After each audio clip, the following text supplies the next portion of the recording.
Everyone, welcome to Fluent Learning. और आज की इस वीडियो में हम पढ़ने वाले हैं क्लास 6 हिस्ट्री के बुक का chapter number 1 introduction, what, where, how and when. Okay, तो इस चैप्टर में हम क्या पढ़ेंगे? इंट्रोडक्शन पढ़ेंगे।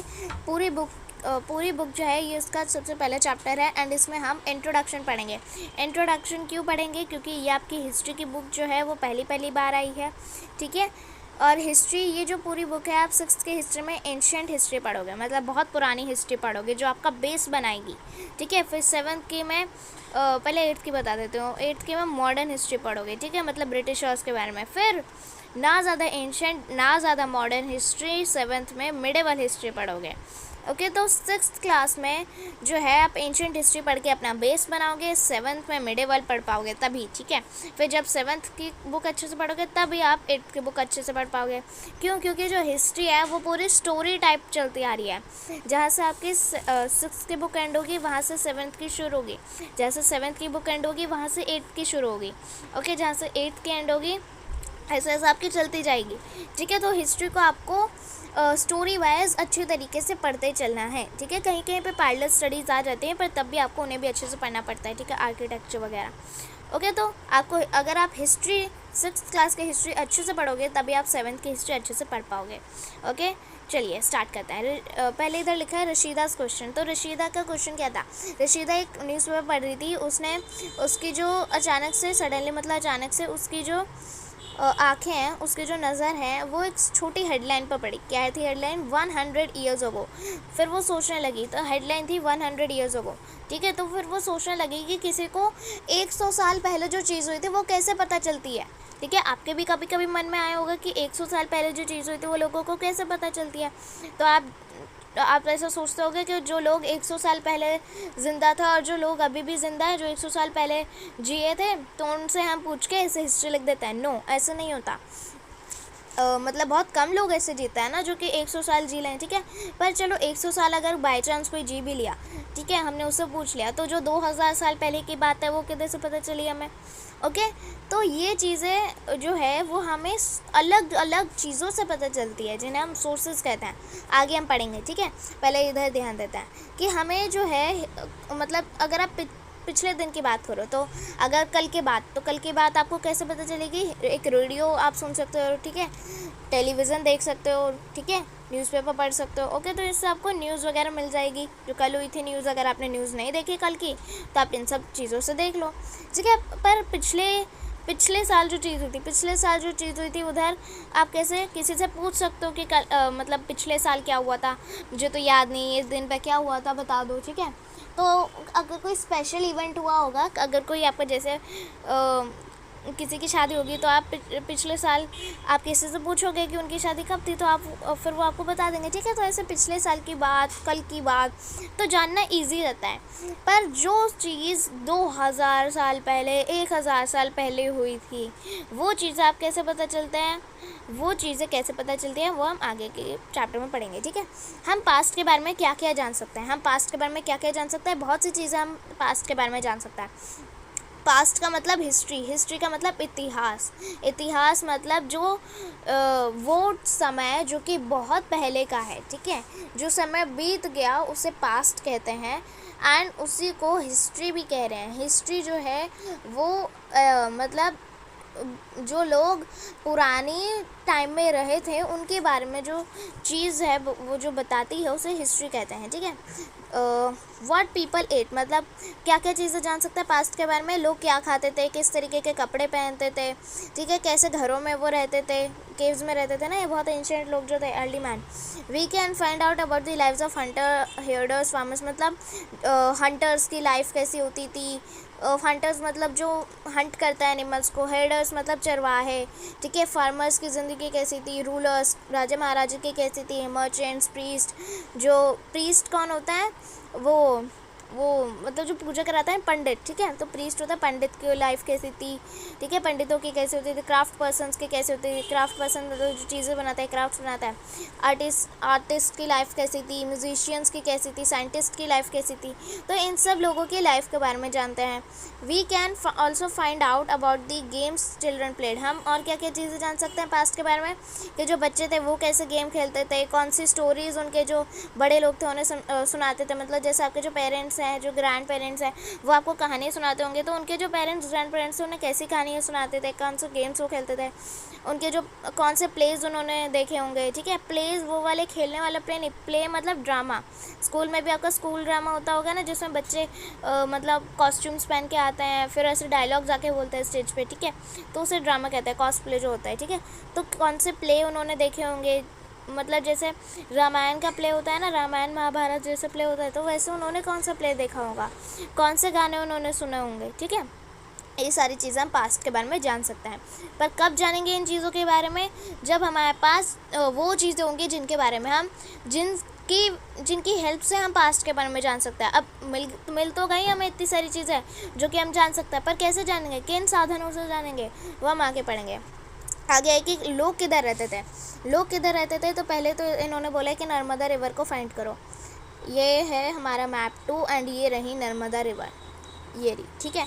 तो नर्मदा रिवर के बैंक्स पे उन्होंने लिखा है कि बैंक्स पे मतलब इधर साइड में उनके नर्मदा रिवर के बैंक्स पे जो अर्ली मैन थे वो रहा करते थे। बहुत 100,000 ईयर्स तक रहा करते थे। मतलब पहले जो लोग थे वो यहाँ मतलब लोग जो थे वो ट्रैवल करके नर्मदा रिवर के बैंक्स पर आए होंगे, फिर उन्होंने वहाँ पे रहना शुरू कर दिया, ठीक है। उन्हें देखा नदी है, वाओ, ठीक है, देखो इधर विंध्यास पे आए होंगे वो, एंड फिर क्या हुआ कि उन्होंने देखा होगा नर्मदा रिवर है, फिर रिवर के पास ही क्यों रहना उन्होंने डिसाइड किया। क्यों किया होगा उन्होंने रिवर के साइड में रहना डिसाइड, इसलिए किया होगा क्योंकि उन्हें पानी इजीली अवेलेबल होगा। इधर रिवर के पास उन्होंने इसलिए रहना शुरू किया क्योंकि पानी अवेलेबल था वहाँ पे, वो नहा सकते थे, अपने जो मतलब कपड़े तो नहीं थे पर पानी पी सकते थे उधर से, ठीक है। पानी जो था उधर अवेलेबल था, इसलिए उन्होंने वहाँ पे रहना शुरू किया। अब तो हमने पानी पल्यूट कर दिया, अभी तो हमने रिवर्स को पल्यूट कर दिया, पर तब थोड़ी ना पॉल्यूशन था, तब तो एकदम हरियाली थी, ठीक है। तो लोग जो थे वो नर्मदा रिवर के बैंक्स पर आके रहने लगे। फिर उनके जो आगे वाली जनरेशन्स थी उन्होंने भी यहीं पर रहना डिसाइड किया, ठीक है। वो अलग बात है कि जब बहुत समय बीत गया, तब जब यहाँ पे और भी लोग आने लगे तो वो शिफ्टिंग वगैरह होने लगी, ठीक है, तो वो अलग बात है, ठीक है। तब तक बहुत टाइम के लिए जो जनरेशन्स थी लोगों की वो नर्मदा रिवर के बैंक्स पर रही थी, ठीक है। क्यों रही थी वो मैंने आपको रीज़न बता दिया, पानी अवेलेबल था वहाँ पे। अब आजकल क्या है, आजकल तो हमारे घरों में आरओ है, टैप्स हैं, उधर से हमें पानी मिल जाता है, पर तब ऐसा नहीं था ना। तब तो नर्मदा रिवर और जो बाकी सारे ऐसे रिवर्स हैं उनके ऊपर ही उनका पूरा डिपेंडेंस था पानी के लिए, क्योंकि उसके अलावा तो और कोई सोर्स ही नहीं थी, सिर्फ वाटर बॉडीज़ उनके लिए पानी का सोर्स थी। ओके, आगे बढ़ते हैं, ठीक है। Some of the earliest people who lived here were skilled gatherers, that is people who gather their food. जो लोग इधर some of the earliest people मतलब जो लोग सबसे पहले आए थे इधर रहने के लिए नर्मदा रिवर के बैंक पर, वो थे स्किल्ड गैदरर्स मतलब वो लोग जो कि अपना खाना खुद इकट्ठा करता है। गैदर मतलब इकट्ठा करना, ठीक है। तो वो इकट्ठा करने में, अपना खाना इकट्ठा करने में माहिर थे, इसलिए उन्हें स्किल्ड गैदरर्स बोला गया, मतलब जो लोग माहिर हैं अपना खाना इकट्ठा करने में। तो वो लोग इधर बैंक्स पर आकर, रिवर बैंक्स पर आकर रहने लगे थे। They knew about the vast wealth of plants in the surroundings. उन्हें ये पता था कि जो प्लांट्स हैं वो हमारे लिए बहुत यूज़फुल है, मतलब ठीक है। वहाँ से मतलब जो हंटर्स नहीं थे, जो एनिमल्स को मारकर खाना नहीं पसंद करते थे, वो क्या करते थे, वो तो प्लांट्स पे डिपेंडेंट थे कच्चा खाना खाने के लिए, ठीक है। तो जो हंटर गैदरर्स थे उन्हें ये पता था कि प्लांट्स जो हैं वो बहुत हमारी इम्पॉर्टेंट है, एंड जो सराउंडिंग फॉरेस्ट हैं और जो मतलब क्या करते थे, फॉरेस्ट वुड वगैरह कट करके अपने पास रखते होंगे जलाने के लिए जब फायर इन्वेंट हुई होगी। कलेक्टेड रूट्स मतलब उन्होंने जो रूट्स हैं, मतलब जैसे कैरेट रेडिश वगैरह ना, तो रूट्स हैं, ठीक है, तो उनको निकाल के खाते होंगे, फ्रूट खाते होंगे, और जो दूसरे फॉरेस्ट प्रोड्यूस हैं वो अपना खाना लेके खाते होंगे उधर से, ठीक है। दे ऑल्सो हंटेड एनिमल्स, मतलब जो हंटर गैदरर्स होते थे, ठीक है। गैदरर्स जो होता है ना, वो लोग वो होता है जो अपना खाना खुद इकट्ठा करते हैं। अब वो वेजिटेरियन भी हो सकते हैं, नॉन वेजिटेरियन भी हो सकता है, जिन्हें मतलब ज़्यादातर तो पुराने टाइम में नॉन वेजिटेरियन ही थे, वेज तो कम ही थे, ठीक है। तो क्या होता था कि वो लोग अपना खाना खुद इकट्ठा करके खाते थे, वो एनिमल्स को भी हंट करते थे, ऑल्सो हंटेड एनिमल्स, अपना जो फ्रूट्स और जो नेचुरल वेजिटेरियन चीज़ें हैं उन्हें भी खाते थे, ठीक है। मतलब प्लांट्स और एनिमल्स का फुल यूज़ करते थे वो लोग, ठीक है। एनिमल्स को भी हंट करके खाते थे, प्लांट्स को भी, ऐसे जो फॉरेस्ट प्रोड्यूस होता था उसको भी लेके खाते थे। इसका मतलब क्या हुआ, वो अपना खाना खुद इकट्ठा करते थे, ओके। चलिए, now find the Sulaiman and Kirthar hills to the north west. ठीक है, नॉर्थ वेस्ट में अभी हमें ये हिल्स ढूंढनी है।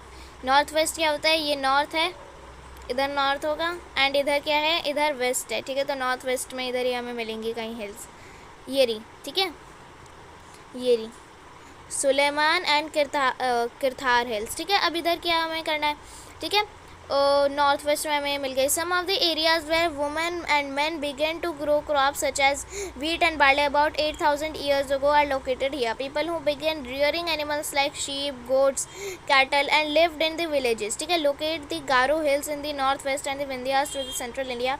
These are some of the other areas where agriculture developed. अब इधर देखो, ये बहुत इंटरेस्टिंग चीज़ आई है कि जो सुलेमान और किरतार हिल्स थे ना नॉर्थ वेस्ट में, इधर जो वुमेन और मैन थे उन्होंने पहली बार क्रॉप्स उगाना शुरू किया था वीट और बार्ले की फॉर्म में। ठीक है, क्रॉप्स उगाई उन्होंने, कौन सी, वीट और बार्ले 8,000 ईयर्स, लगभग 8,000 ईयर्स पहले। ठीक है, क्या था कि ये आप नोट कर लीजिए, सुलेमान और किरतार हिल्स जो थी नॉर्थ वेस्ट में, ये उन एरियाज़ में से है जहाँ पे वुमेन और मैन ने पहली बार क्रॉप्स उगाना शुरू किया था वीट और बार्ले। कौन सी क्रॉप्स उगाई, वीट और बार्ले 8,000 ईयर्स, लगभग 8,000 ईयर्स पहले। ठीक है, चलिए, people also began rearing animals, मतलब रियर करना एनिमल्स को, रियर करना मतलब उन्होंने एनिमल्स को पालना और उनसे जो यूज़फुल चीज़ें उनको ऑब्टेन करना शुरू कर दिया, उसे कहते हैं रियरिंग। ठीक है, पालना और उनको उनमें से यूज़फुल चीज़ें ऑब्टेन करना, जैसे शीप को उन्होंने पाला एंड फिर उसमें से वूल ली। ठीक है, गोट को उन्होंने पाला, गोट को, एंड फिर उसमें से उसका मिल्क ऑब्टेन किया एंड उसके मीट भी मिला उन्हें। ठीक है, फिर कैटल क्या होती है, कैटल वो वाली चाय वाली कैटल नहीं है, ये कैटल है वो काओ, कैमल, इन्हें कहते हैं हम कैटल। ठीक है, समझे, इन्हें कहते हैं हम कैटल, जो कि घास वगैरह ज़्यादा खाता है। And lived in villages. ठीक है, और ये लोग क्या कहते हैं, विलेजेस में रहते थे। ठीक है, अपने बहुत सारी ऐसे कम्युनिटी बना के फिर वो लोग उन्होंने घर बनाना शुरू करा। जब जैसे जैसे उन्होंने चीज़ें सीखी, उन्होंने घर बनाना, हट बनाना शुरू किया, चीज़ें लेकर, वुड वगैरह लेके।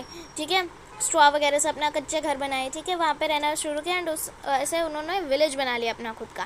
ठीक है, तो ये पैराग्राफ को समझ में आया कि कैसे चेंजेस हुए। ठीक है, ये तो उन्होंने शॉर्ट में एक्सप्लेन कर दिया कि बहुत इलॉन्गेटेड है। ठीक है, वुमेन और मैन ने पहली बार कैसे क्रॉप्स उगाई, कौन सी क्रॉप्स उगाई, कितने साल पहले उगाई, रियर के एनिमल्स को, कौन से एनिमल को रियर किया, किधर रहते थे, विलेज में। ठीक है, locate the Garo hills to the north east. अब नॉर्थ ईस्ट में गारो हिल्स को लोकेट करो, ये गारो हिल्स। ठीक है, गारो हिल्स को हमने लोकेट कर लिया नॉर्थ ईस्ट में। ये क्या है, अब देखो डायरेक्शन पढ़ना सिखाती हूँ मैं आपको। ये है नॉर्थ, ठीक है, ये है साउथ, ये ईस्ट है। ठीक है, एंड ये वेस्ट है। वैसे तो ज्योग्राफी में आपका सेपरेट चैप्टर है डायरेक्शन का, मैं तब भी आपको समझा देती हूँ। ये है नॉर्थ वेस्ट। ठीक है, नॉर्थ और वेस्ट के बीच में नॉर्थ वेस्ट, नॉर्थ और ईस्ट के बीच में नॉर्थ ईस्ट, वेस्ट और साउथ के बीच में साउथ वेस्ट, एंड साउथ और ईस्ट के बीच में साउथ ईस्ट। समझ में आया। अब मैंने बोला नॉर्थ ईस्ट में गारो हिल्स हैं, नॉर्थ ईस्ट ये रहा, तो नॉर्थ ईस्ट में ये रही गारो हिल्स। ठीक है, समझे। चलिए, गारो हिल्स को लोकेट कर लिया हमने, और विंध्यास को लोकेट करो सेंट्रल इंडिया में। सेंट्रल मतलब बीच के इंडिया में, ये रही विंध्यास। ठीक है, नर्मदा के ऊपर ही है विंध्यास और गारो हिल्स को हमने दोनों को लोकेट कर लिया है। These were some of the other areas where agriculture developed. अब ये जो गारो हिल्स हैं नॉर्थ ईस्ट में, और जो विंध्यास है सेंट्रल इंडिया में, ये वो जगह हैं जहाँ पे एग्रीकल्चर डेवलप हुआ था। एग्रीकल्चर डेवलप हुआ था जहाँ पे। ठीक है, मतलब जहाँ पे खेती बाड़ी डेवलप हुई थी, यहाँ पे शुरू हुई थी, जहाँ पे the places where rice are first grown are to the north of the Vindhyas. ठीक है, मतलब जो जगहें जहाँ पे राइस उगाया गया था पहली बार, वो है विंध्यास के नॉर्थ में। अब विंध्यास का नॉर्थ किधर है, ये रहा विंध्यास। ठीक है, हमने लोकेट किया था। विंध्यास का जो नॉर्थ है मतलब ये है। ठीक है, यहाँ का जो एरिया है, यहाँ पे पहली बार राइस उगाया गया था, राइस की खेती करी गई थी। क्योंकि इधर क्या है, आप इधर देखो, यहाँ पे चंबल रिवर है, यहाँ पे देखो चंबल रिवर है, सन रिवर है। ठीक है, नर्मदा रिवर है, गंगा रिवर है, यमुना रिवर है। तो यहाँ पे इतने सारा अच्छा नेटवर्क है रिवर्स का। वो वाला नेटवर्क नहीं, वाईफाई वाला नेटवर्क नहीं है। ये है कि यहाँ पे बहुत सारे रिवर्स जो हैं, अच्छी खासी रिवर्स का वो बना हुआ है, मतलब नेट टाइप बना हुआ है इधर। ठीक है, तो राइस को क्या है, राइस को पानी चाहिए होता है, बहुत सारा पानी चाहिए होता है उसे उगने के लिए, इसलिए राइस को इधर ज़्यादा पानी में उगाया गया था पहली बार। ओके, समझे। फिर चलिए, अभी हमने यहाँ पे ये पढ़ लिया trace the river Indus and their tributaries are small rivers that flow into a large river. ठीक है, अभी आपको इधर रिवर इंडस को ढूंढना है, काफ़ी ढूंढने वाली चीज़ें इधर। ठीक है, इंडस को ढूंढो आप, किधर है इंडस? इंडस रिवर है यहाँ पे, ठीक है, ये रही। ओके, तो इंडस रिवर को हमें ट्रेस करना है, ये रही इंडस रिवर। ठीक है, हमें मिल गई इंडस रिवर। तो अभी क्या है, इधर क्या लिखा है कि एंड इस ट्रिब्यूटरीज, अब उसके ट्रिब्यूटरीज को ढूंढा। पहले अभी ये समझो कि ट्रिब्यूटरीज क्या होते हैं। ट्रिब्यूटरीज वो छोटी छोटी रिवर्स होते हैं जो कि एक बड़ी सी रिवर को ज्वाइन कर लेती हैं। ठीक है, अभी ये रिवर इंडस जा रही है, ये मेन रिवर है। अब इसको कौन कौन ज्वाइन कर रहा है? इसको सतलुज रिवर ज्वाइन कर रही है। ठीक है, काबुल रिवर इसको आके ज्वाइन कर रही है, चेनाब रिवर इसको आके ज्वाइन कर रही है। तो ये सारी क्या है, ये बीज रिवर इसको आके ज्वाइन कर रही है। ये सारी क्या है, इसके ट्रिब्यूटरीज। किसके ट्रिब्यूटरीज? इंडस रिवर के, क्योंकि इंडस रिवर मेन रिवर है। ठीक है, बहुत लंबी रिवर है इंडस। ठीक है, एंड उसको आके छोटे छोटे रिवर्स जो हैं ज्वाइन कर रही हैं, इसलिए इसकी ट्रिब्यूटरीज मानी जाती हैं। ठीक है, okay. About 4700 years ago, 4700 years पहले some of the earliest cities flourished in the banks of these river. मतलब ये जो सारी रिवर्स हैं इंडस और उसके ट्रिब्यूटरीज जो हैं, 4700 ईयर्स पहले क्या हुआ था, इधर सिटीज़ फ्लोरिश हुई थी। ठीक है, some of the earliest cities मतलब सम ऑफ द अर्लीस्ट सिटीज़ मतलब जो है, मतलब जो बहुत पहले जो सिटीज़ डेवलप हुई थी, जो सबसे पहले जो सिटीज़ आई थी, जो स्टार्ट हुई थी, फ्लोरिश हुई थी, ग्रो करनी शुरू हो रही थी इधर, वो इन्हीं रिवर के बैंक्स में ग्रो करनी शुरू हुई थी। लेटर अबाउट 2500 ईयर्स अगो, मतलब बाद में 2500 ईयर्स पहले की बात है ये, सिटीज़ जो थी develop on the banks of Ganga and its tributaries along the sea coast. मतलब पहले क्या हुआ, जो पहले सिटीज़ थी वो कहाँ पे डेवलप हुई, 4700 ईयर्स पहले इंडस रिवर और उसके ट्रिब्यूटरीज के बैंक्स पर, मतलब उनके आसपास की जगहों पे डेवलप हुई। बाद में क्या हुआ, 2500 ईयर्स पहले, लगभग 2500 ईयर्स पहले जो सिटीज़ थी, फिर वो गंगा रिवर के बैंक्स पे और गंगा रिवर की ट्रिब्यूटरीज मतलब चंबल, कोसी, ठीक है, गंडक, ये जो सारी और भी हैं गंगा के ट्रिब्यूटरीज, तो गंगा और उसके ट्रिब्यूटरीज के बैंक्स पर भी, उनके रिवर्स के बैंक्स पर भी सिटीज़ डेवलप होनी शुरू हो गई 2500 ईयर्स पहले। ठीक है, अलॉन्ग दी सी कोस्ट के पास। ठीक है, सी कोस्ट क्या होता है, ये देखो, ये अरेबियन सी है जैसे। ठीक है, तो अरेबियन सी जो है इधर, ये जो है यहाँ पे सी कोस्ट है। ओके, जो सी होती है ना, उसके ऐसे बाउंड्री की जो जगह होती है उसे सी कोस्ट कहता है। अभी हमने सी कोस्ट तक चैप्टर कवर कर लिया है, इसके आगे का चैप्टर हम नेक्स्ट पार्ट में कवर करेंगे। तब तक आप इस चैप्टर को रिवाइज करिए एंड इसको रीड करिए। एक्सप्लेनेशन अच्छी लगी हो तो लाइक करिए, चैनल को सब्सक्राइब करिए। Thank you.